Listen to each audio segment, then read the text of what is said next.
Cartilage था वो damage हो गया था।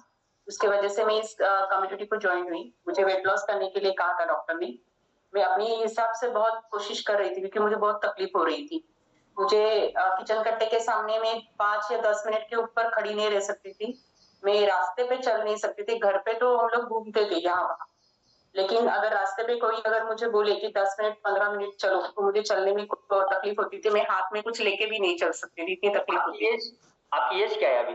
49 है मेरी एज, और मुझे तकलीफ स्टार्ट हो गई थी वो 3 साल पहले। यानी इसका स्टार्ट हुआ था 40 के बाद भी मेरा एक एक्सीडेंट हुआ था, छोटा सा माइनर एक्सीडेंट हुआ था। उसमें लिगामेंट टेयर हो गए थे, तो मुझे पता नहीं चला। बोला पैर जैसे पैर में मोच आ जाती है वैसे नी में मोच आ गई, ऐसा मैंने सोचा था। लेकिन वो बढ़ता चला गया और एक पैर का प्रेशर दूसरे पैर पे आने से मेरा दोनों भी नी डैमेज हो गया।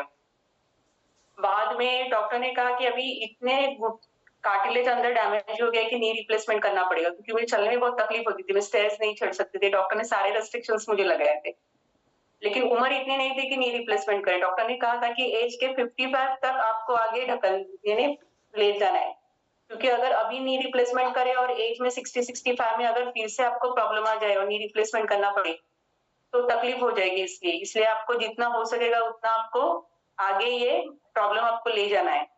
तो इसकी वजह से आगे आप मत कीजिए क्योंकि आपकी उम्र नहीं है। तो उसके लिए ऑप्शन यही था कि वेट लॉस करें।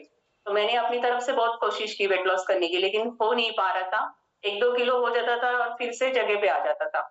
बाद में उसी वक्त मुझे ये कम्युनिटी अपनी ये फैमिली मिली, तो मैंने उसको स्टडी किया कि एग्जैक्टली ये लोग बोल रहे हैं वैसा हो सकता है क्या। और फिर मैंने सोचा कि मैंने इतना सारा पैसा बाहर डाला है तो मैं क्यों ना ये कोशिश भी करके देखूं। तो फिर मैंने एक ट्राई किया और मुझे पहले हफ्ते में ये अच्छा रिजल्ट मिला कि मैं किचन कट्टे के सामने जब खड़ी रहती तो मेरे नी बहुत हेवी हो जाते थे, क्योंकि कार्टिलेज बीच में नहीं होने की वजह से वो डायरेक्ट प्रेशर आता था, तो मेरे नी बहुत हेवी हो जाते थे। तो उसमें राहत मिलने लगी। मैं ज्यादा देर खड़ी रहने लगी। बाद में मैंने अपने हमारे घर के टेरेस के ऊपर में भी चलती नहीं थी, क्योंकि मुझे स्टेयर चढ़ने के लिए मना किया तो तकलीफ होती थी।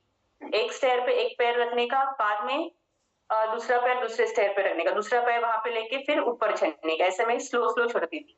तो उसमें भी मुझे राहत मिल गई 15 डेज के बाद में, कि मैं एक पैर रख के इमीडिएटली दूसरा पैर दूसरा स्टेयर्स पे रख के चढ़ने की कोशिश की, तो मुझे वो पॉसिबल होने लगा। और इसी प्रकार मेरे में डेवलपमेंट होती गई।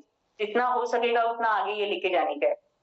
और इस कम्युनिटी में बाद में मुझे रिजल्ट आ गया। मैं अभी 10 केजी वेट लॉस किया 3 मंथ में, और अच्छी तरह से मैं भी मूव कर सकती हूँ। अभी किचन कट्टे के सामने भी 1-2 घंटा में रह सकती हूँ, खड़ी रह सकती हूँ। अच्छी तरह से मेरा डेवलपमेंट हो गया।